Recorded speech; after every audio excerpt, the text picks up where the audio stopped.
Assalamualaikum warahmatullahi wabarakatuh. Salam guru penggerak. Bapak dan Ibu guru hebat semuanya, perkenalkan nama saya Akbar Radiansah. Saya mengajar di SDN 1 Merandu. Saya adalah calon guru penggerak atau CGP angkatan 9. Nah, Bapak dan Ibu semuanya, di sini saya akan menyampaikan beberapa hal yang terkait dengan Ki Hajar Dewantara serta pemikiran-pemikiran beliau yang bisa kita terapkan di dalam pembelajaran kita. Bapak dan Ibu guru yang saya hormati, Ki Hajar Dewantara merupakan bapak pendidikan kita, di mana pemikiran beliau berkaitan dengan pendidikan sangat luar biasa. Beliau memiliki pemikiran yaitu ing ngarsa sung tulodo, ing madya mangun karso tut wuri handayani, di mana ing ngarsa sung tulodo memiliki makna bahwa seorang guru itu harus memberikan contoh atau bisa dijadikan suri toladan untuk anak-anaknya.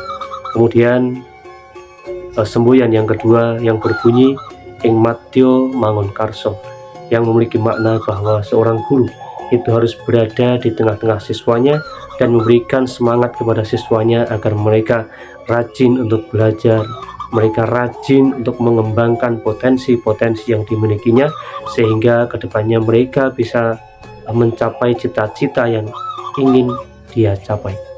Kemudian semboyan yang ketiga yaitu tut wuri handayani, yang memiliki makna bahwa seorang guru itu haruslah menjadi penuntun yang baik bagi peserta didiknya. Seorang guru di zaman sekarang tidak boleh mendikte siswanya agar dia sama dengan gurunya, karena setiap siswa, setiap peserta didik memiliki potensi, memiliki kemampuan yang berbeda-beda, sehingga seorang guru di sana harus bisa menuntun siswanya agar dia bisa menemukan potensi yang dimilikinya, sehingga nanti ketika dia dewasa dia bisa bekerja, bisa berbaur dengan masyarakat dengan bahagia. Nah, Bapak dan Ibu semuanya, selain itu seorang guru ketika memberikan pendidikan kepada peserta didiknya itu juga harus memperhatikan yang namanya kodrat zaman dan kodrat alam, karena peserta didik kita tidak bisa kita lepaskan dari yang namanya kodrat zaman dan kodrat alam. Peserta didik yang sekarang tidak mungkin kita ajarkan dengan pembelajaran pada zaman dahulu. Maka dari itu ada pepatah yang mengatakan bahwa didiklah anakmu sesuai dengan zamannya. Nah, sekarang zamannya kita menggunakan zaman teknologi, maka kita seorang guru juga harus mendidik peserta didik kita dengan teknologi yang ada pada saat ini. Dan seorang guru juga harus terus mengembangkan potensi yang dimilikinya, sehingga guru itu tidak ketinggalan zaman. Sangat gawat sekali apabila seorang guru dia ketinggalan zaman, maka dia tidak akan bisa mengajar siswa, mengajar peserta didiknya dengan baik. Nah, Bapak dan Ibu semuanya, kemudian seorang guru juga harus memperhatikan bahwa pendidikan sekarang ini berbeda dengan pendidikan zaman dahulu.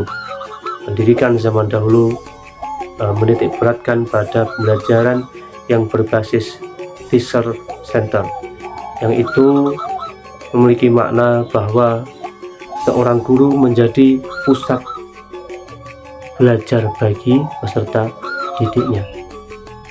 Peserta didik harus nurut dengan gurunya, harus sesuai dengan gurunya, tanpa mereka diberikan kebebasan untuk mengeksplorasi, tanpa mereka diberikan kebebasan untuk mencari sumber yang lain. Namun pada perkembangan zaman saat ini kemudian didukung oleh pemikiran oleh Ki Hajar Dewantara bahwa pembelajaran itu harus menggunakan student center, yang artinya bahwa pembelajaran itu harus berhamba kepada siswa, pembelajaran itu harus berpusat kepada siswa, agar siswa bisa belajar dengan maksimal, agar mereka bisa mengeksplorasi sumber-sumber belajar sesuai dengan kemampuan mereka.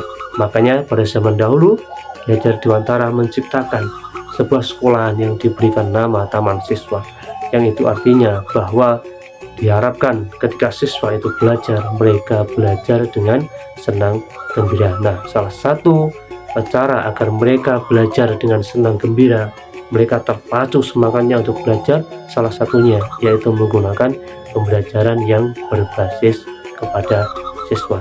Nah, salah satu cara bagaimana menerapkan pembelajaran yang berpusat pada siswa di pembelajaran dalam kelas adalah salah satunya adalah guru harus memberikan kesempatan yang sama kepada peserta didik untuk berpendapat, karena kita tahu peserta didik kita beraneka ragam. Ada yang berkulit putih, kemudian ada yang berkulit hitam, ada yang rambutnya keriting, ada yang rambutnya lurus, kemudian juga dari segi kemampuan mereka tentunya pasti berbeda.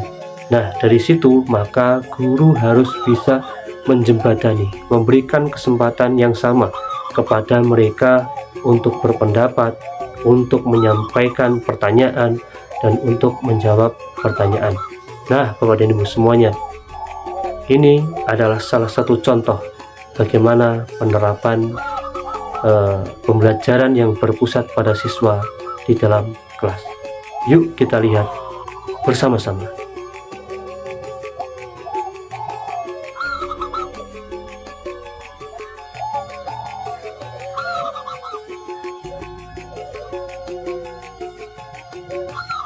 Nah, Bapak dan Ibu semuanya, itulah contoh bagaimana penerapan pembelajaran yang berpusat pada siswa di dalam kelas. Jadi, guru harus memberikan kesempatan yang sama kepada peserta didiknya untuk menjawab, untuk berpendapat. Karena dengan diberikan kesempatan yang sama, mereka akan bahagia, mereka akan semangat dalam belajarnya karena mereka tahu bahwa gurunya itu sayang kepada mereka, mereka tahu bahwa gurunya itu cinta kepada mereka. Demikian Bapak dan Ibu semuanya yang dapat saya sampaikan kepada panjenengan semuanya. Semoga kita sebagai pendidik bisa meneladani, kemudian menerapkan pembelajaran yang digadang-gadang oleh Ki Hajar Dewantara, yaitu Tutwuri Handayani, kemudian ing ngarsa sung tulodo, ing madya mangun karso. Dan yang terpenting adalah kita sebagai guru harus tetap menuntun kepada peserta didik kita agar mereka menemukan potensi yang dimilikinya, dan kita juga diharapkan membelajarkan siswa kita dengan mengetahui kodrat zaman dan kodrat alam mereka. Begitu Bapak dan Ibu semuanya, mohon maaf apabila ada kekurangan. Wassalamualaikum warahmatullahi wabarakatuh.